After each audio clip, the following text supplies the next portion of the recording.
Mark had always believed that life became more peaceful after the age of 60. His plan was simple: enjoy a quiet life with his wife, Linda, and watch their only son, Ryan, grow into a man he could be proud of. But life had a different plan. For months, Mark had noticed something wrong with Ryan. Late-night phone calls, hidden messages, and money that disappeared without explanation. Ryan had once been responsible, a boy who dreamed of starting his own business. But recently, he had become distant, restless, and angry. Mark didn't want to believe it. Linda didn't want to ask. But the truth was waiting just around the corner. The discovery. One cold evening, Mark walked past Ryan's room and heard voices. Not normal conversation, aggressive, threatening voices, greater than, "Give me the money, Ryan, you promised. Tonight is the last chance." A man growled through the phone. Ryan whispered, "Just give me time, I'll arrange it." Mark froze. He pushed open the door. Ryan jerked up, hiding the phone behind his back like a child caught stealing cookies.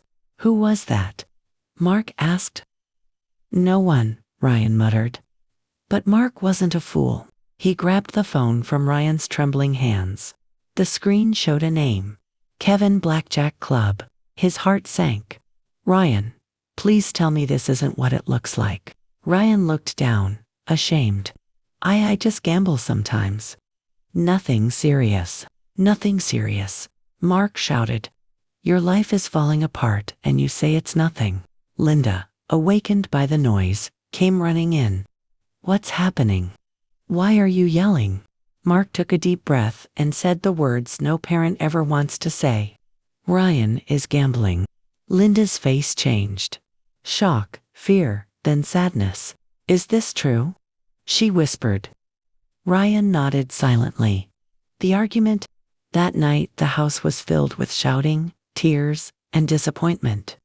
Mark begged him to stop. Linda cried, but Ryan felt cornered. "You think I'm a failure," he shouted.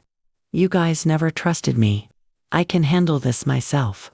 He stormed out of the house. The front door slammed so hard the windows shook. Linda collapsed on the sofa, sobbing. "He's our only child, Mark. What if we lose him?" Mark held her hand. "We won't. I'll bring him back." But Mark didn't know how deep his son was, already trapped. The trap? Ryan met Kevin that same night at a dark, smoky gambling den on the edge of town.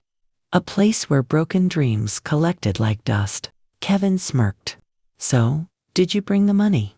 Ryan swallowed hard. "No, but I'll get it. I swear." "You better," Kevin said.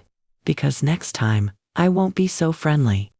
A couple of men behind Kevin cracked their knuckles. Ryan's hands shook as he sat at the table. Blackjack, poker, roulette. Every spin felt like a chance to fix everything cheaply. But luck never favors desperation. Within an hour, he lost everything he had. His phone buzzed. Mom 17 missed calls. Dad 28 missed calls. Ryan stared at the screen, shame burning inside him. "I can't go home like this. Not tonight." At sunrise, Mark decided to do something he never thought he would. He drove to his younger brother Daniel's house. "Mark," Daniel said, surprised, "you look terrible."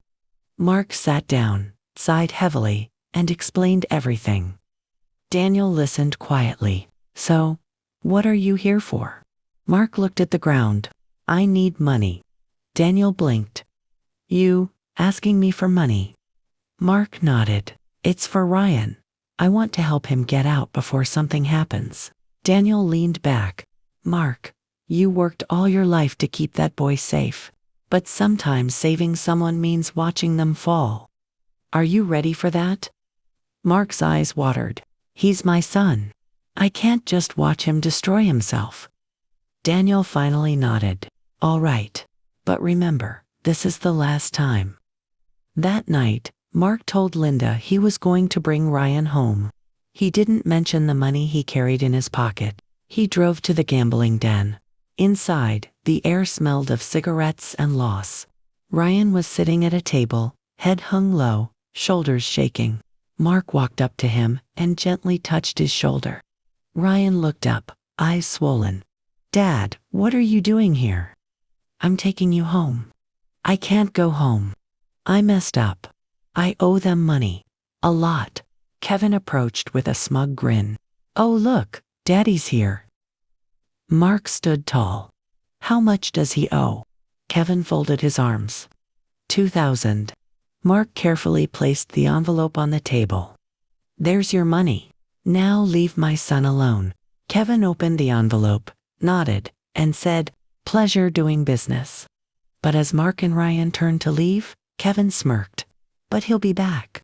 Gamblers always come back. Mark clenched his fists but stayed quiet. He put his hand on Ryan's shoulder. Let's go.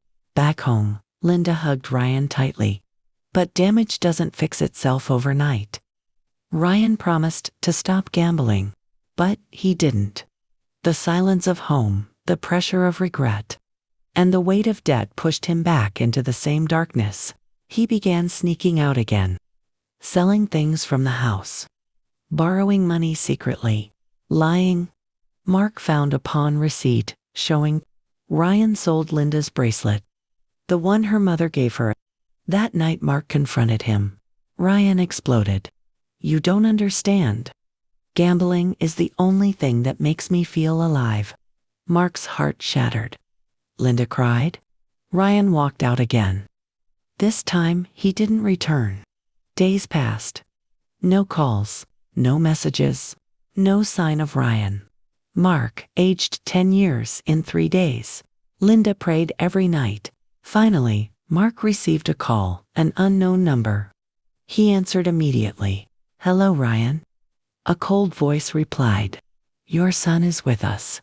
He owes 5,000 now. Bring it by tomorrow night or you won't see him again. The call ended. Mark dropped the phone. Mark? Linda whispered. What happened?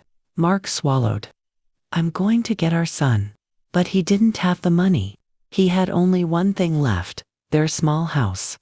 The one he and Linda worked for 35 years to build. He made a decision, a painful one. Mark visited a local moneylender and mortgaged the house. The man warned him. You miss a payment, you lose the house. Mark nodded. I'll pay you. Just give me what I need. He walked out with a trembling hand and a bag full of cash. He didn't tell Linda. He couldn't. That evening, he drove to the address he was given, an abandoned warehouse. Inside, Ryan sat tied to a chair, bruised but alive. Dad, why did you come? He whispered. Because you're my son. Kevin stepped forward. Do you have the money? Mark threw the bag on the ground. There, leave him. Kevin opened the bag, smiled, and nodded to his men. They cut Ryan loose.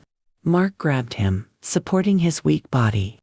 As they walked away, Kevin called out, Remember, old man, people like him never change. Mark didn't respond, but his heart feared Kevin might be right. At home, Linda cried with relief, but when Mark told her how he got the money, her face turned pale. You mortgaged our house. Mark, how could you do that? I had no choice, he said quietly. Ryan heard everything. His heart twisted with guilt. This is all because of me, he whispered. For the first time, Ryan truly saw the consequences of his addiction. That night, Mark sat alone in the backyard. He felt tired, broken, and defeated. Ryan walked out slowly. Dad? Mark didn't look at him. Ryan sat beside him. Why did you risk everything for me? Mark's voice cracked. Because I love you. Because you're my son. Because I still believe there's good in you, even if you don't see it yourself. Ryan broke down. I don't deserve you. Mark put a hand on his shoulder.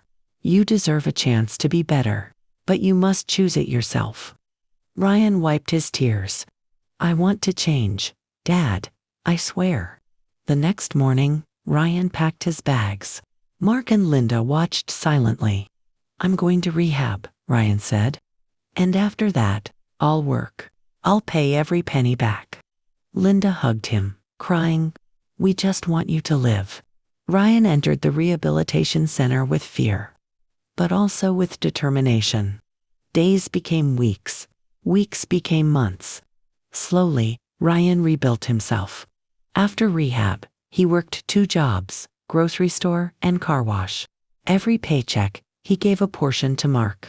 And one day, after a year of struggle, they finally paid off the mortgage. The house was safe again. Ryan stood in the living room, holding the final receipt. "I did it," he said softly. Mark hugged him. "I always knew you would." Ryan looked at his parents and said, "I learned something. Gambling doesn't just destroy money. It destroys respect, trust, peace, and families. I almost lost everything, including both of you. But you never gave up on me. That's the only reason I'm alive today." Mark smiled proudly. "And now you know the real truth. The biggest gamble in life is believing you'll win without changing yourself." Ryan nodded. "I'm done gambling. Forever."